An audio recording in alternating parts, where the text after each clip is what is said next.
Okay. The reason I have asked my sister to bring this from her collection at home, how long would you say this was? 5 feet? 4 feet? 5. 5? Stretched out? Okay. This next song I'm going to do is about snakes. Now, we moved into our house, and over the years, we would see, just making their way around the property, these black snakes. I know this is not black.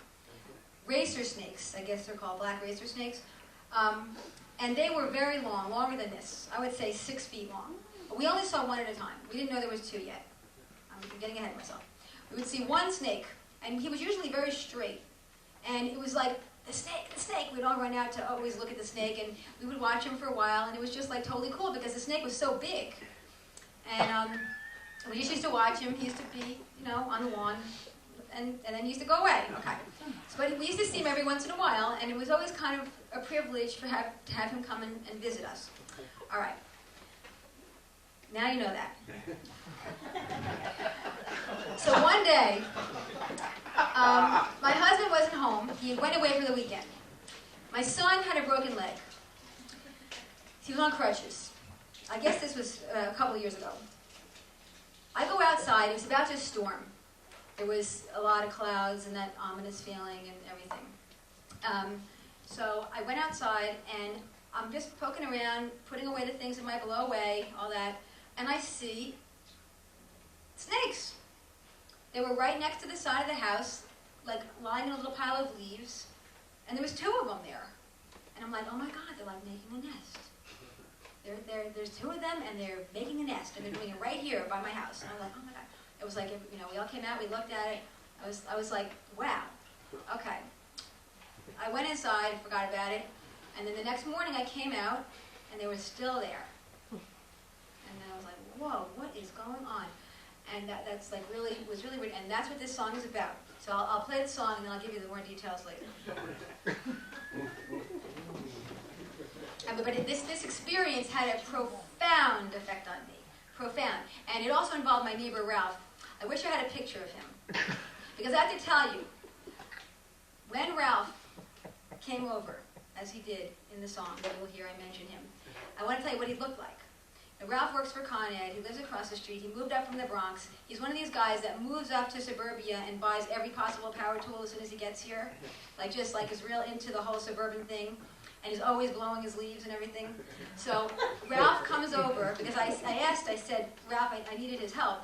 And I asked him if he was afraid of snakes. And he came over, and he was wearing boots, his jeans, his big lifting belt that he always wears to hold his guts in or whatever, his gloves, bare-chested. That's what was so funny. That's how Ralph came over, prepared to help me.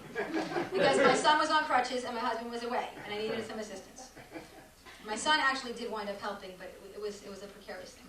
Okay, I hope I don't mess this up. This is actually a serious song. No, really. I went outside before a storm, my eyes fell on 2 snakes. Black and sleek they nestled by my pile of leaves and rakes. Smiling, I felt flattered by their choice to visit me. Savoring the moment, I expected them to flee. The storm was fierce throughout the night, the heavens flashed and shook, but birds were singing by the dawn. I went outside to look.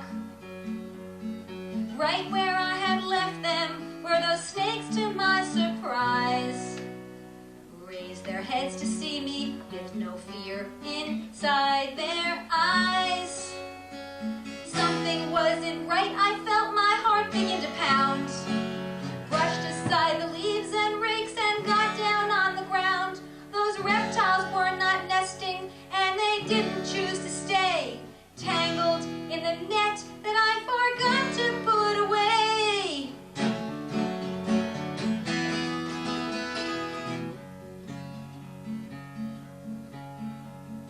I was guilty of this crime because of my neglect. Those graceful forest creatures were entwined in plastic net. That net, it cut them cruelly almost clear down to the bone. While I had stood there smiling at their visit to my home, I ran to get my neighbor's sharpest scissors I could find, began to slowly free them piece by piece. We did unwind their bodies were so battered, and I didn't think they'd last.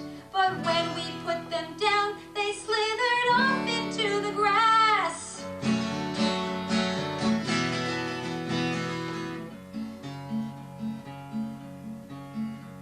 They went away in tandem like a curvy railroad track. I watched them as they disappeared into the woods out back. Oh, just because a creature doesn't fight or try to leave, does it mean it wants to stay? Perhaps it cannot breathe. I think about that lesson taught to me by those two snakes, and I hope that I've learned more than just regretting my mistakes.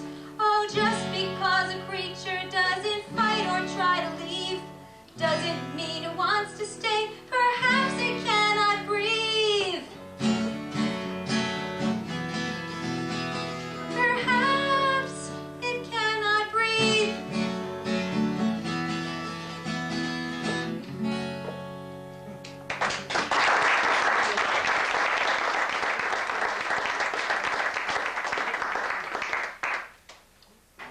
So now I can give you some more details.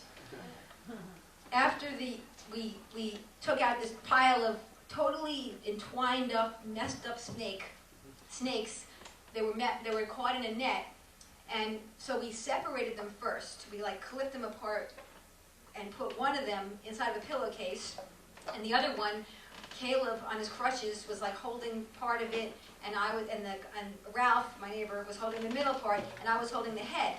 And they were wrapped so tightly in this plastic mesh that you could see, it was just squishing them. You could see everything squeezing out on either side. And every time I clipped one of the strands of the mesh, you could see the rib cage expand. And it was like, oh God, please! I was we were frantic because I felt so responsible. I was bink, bink, bink, and then and we thought for sure we were gonna have to bring them to the vet or something. But when we put them down, they were perfectly fine. And then this was just the amazing part, that when I say they went away in tandem like a curvy railroad track, in perfect synchronicity, off into the woods, like nothing ever happened. And it was it just flipped me out, because I'm thinking, for 24 hours they were rained on and whatever was going on because they couldn't move. Oh my God, it was very traumatic. Did you ever see them again? No. I've never seen them again. They don't even write. And they were never aggressive to you when you were trying to free them? These animals absolutely knew that we were trying to help them. I mean, they were not trying to bite us. They stayed there patiently while we undid them. And it's even when we went up, I wouldn't normally say that kind of thing. They did not try anything aggressive. I mean, I think they were half dead. That's what I think. But they came back. They came back. Okay.